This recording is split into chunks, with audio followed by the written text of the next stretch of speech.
Hello ladies and gentlemen, welcome back to the channel. This is a maiden video of my Hee Wing T1 Ranger. Also this is my Express ELRS Maiden as well. So I followed Just FPV's video on his plug and play to iNav video. Check out his channel for more information. I already had a XT60 connected to the battery terminals. This one is much more thicker and less flexible than the one that comes on the Hee Wing T1, but I just kept this one on here. These are the ESCs connected to the positive and the ground, and the motor connector here just has the signal. I just cut off the ground and voltage. LED pins currently don't have anything attached to them. I'll figure those out eventually. I've never gotten the LEDs working on mine because mine didn't come with an LED board. That's the top plate connected. These are the servos connected, the motors, ailerons and elevator. This is the wing connectors attached. There you see the F405 wing fits in beautifully. This is the external USB board. The Foxeer M10 GPS, very good GPS and it's pretty good price as well. The Speedy B TX800 and True RC antenna. In iNav I had the VTX power level set to power level 2, but my VTX was actually locked at 25 milliwatt. And like I said, this is my Express ELRS Maiden. So we're using the Radio Master RP1 receiver. That's it soldered. So ground 5 volt, TX goes to RX on the flight controller, and RX goes to TX. And that's it powered up and working. The ELRS Lua script, I saw on the GitHub that it's fixed wing, it's best to have the 100 Hz full. So I went with that, left those to standard, don't have model match on. And I have the transmitter power at dynamic. The whole of the Maiden was done on the lowest power, 25 milliwatt, and this was done after the Maiden. I just soldered up a power connector for the Runcam Farm camera. I just used the LED pads, the 5 volt and the ground. And this is the first auto launch. You can see how quiet the auto launch is. Very quiet. So this was my first time attempting the Maiden.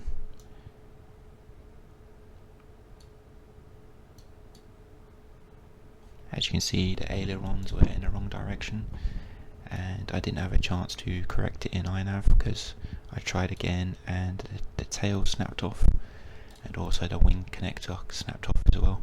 So I have to keep one of the wings glued in, unfortunately. This is the OSD footage. Auto launch goes into 80% throttle. And as you can see, the VTX is saying power level 2, but in all actuality it's in 25 milliwatts. And I went straight into manual mode, which probably wasn't a great idea because this plane is a bit tail heavy. So it's just about flying, but it's not flying all that great at the moment.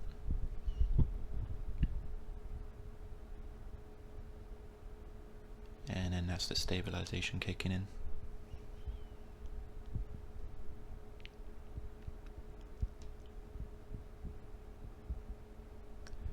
Flying probably a little bit too low to these houses, and I realise, and trying to gain a little bit of altitude.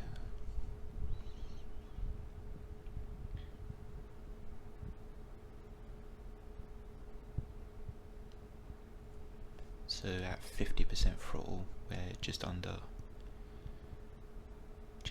5 amps.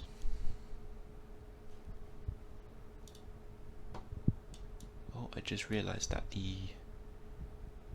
my transmitter module briefly went up to 50 milliwatts. Very briefly.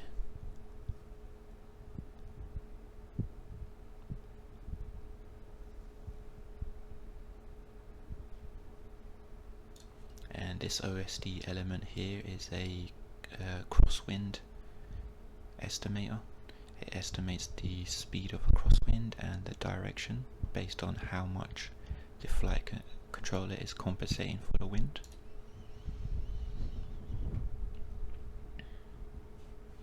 The ground speed is in kilometers an hour, and I've since changed that to miles per hour because I'm in the UK.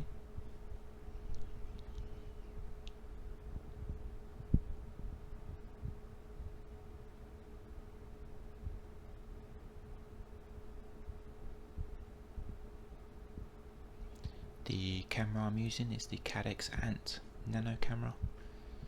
I got that one because that's currently what's on my Darwin FPV Baby Ape, and it's a really cheap camera and it works pretty well. So this is cruise mode, heading and altitude is locked.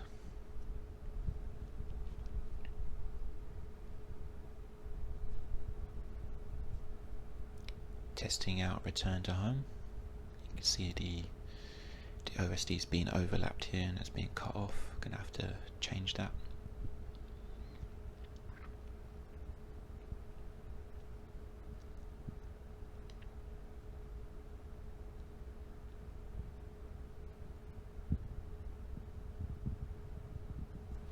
And it's gone into loiter.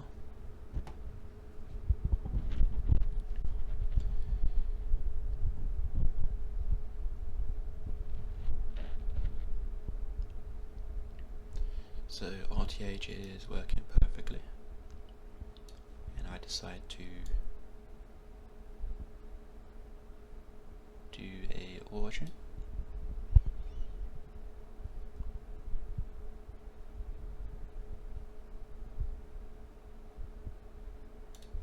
Pretty close to the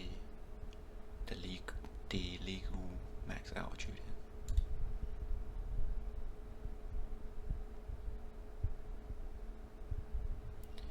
Just moving the sticks up and down, left and right,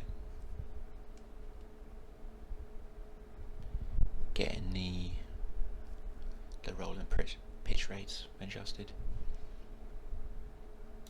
And I actually didn't save this auto tune because I landed disarmed, and I thought that repowering the board would save it, but it doesn't. It resets it. So next time I need to do an auto tune and actually save it in the OSD or in the configurator.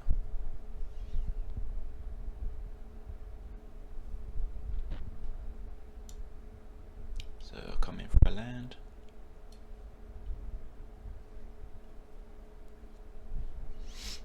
There's some people over there. Very smooth landing.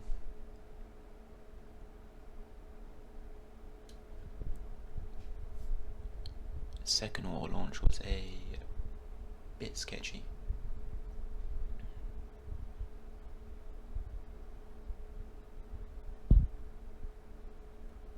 And it got a little bit close to these trees for my liking, because the default timeout in iNav is 6 seconds.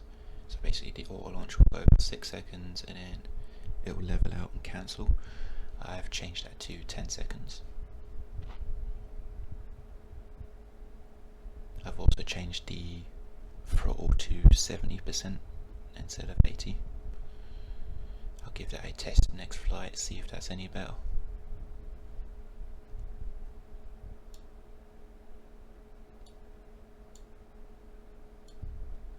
And I decide to go out a little bit of a distance in cruise mode.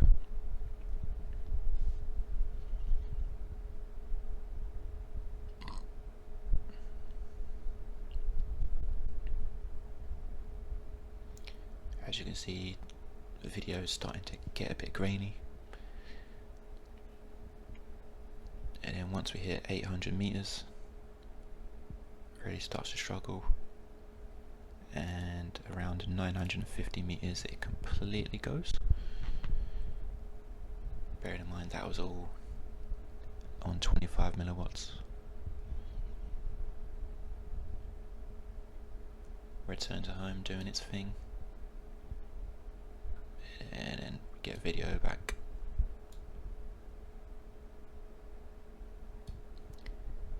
come around for a landing.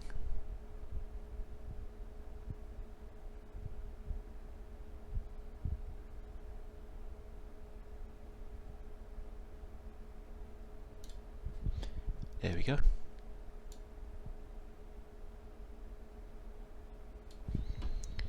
So max speed was 89 kilometers an hour.